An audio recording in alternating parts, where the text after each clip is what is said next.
សូនឈឹងពេលមកនឹងតាទៅប្រនឹងទៅណាលេងខឲ្យបងចាំខចំណាំដែលធ្លាប់ជួបគ្នាបងអង្គុយចាំតែស្រីមួយរាត្រីទៅហើយឃើញគេគៀកកាយសងសា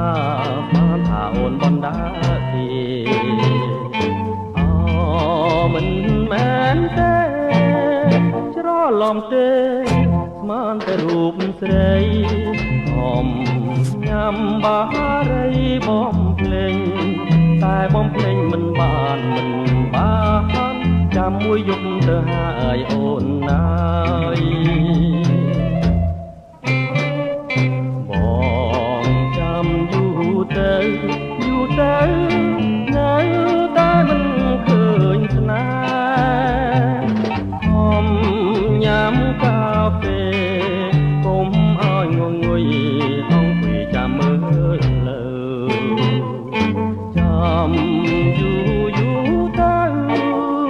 លឺមាត់ហៅស្មានតែអូនហៅមិនមែនទៅហៅឡើយព្រះអើយម្ដាយបងហៅទេហើយគាត់និយាយថាបងមិនគេ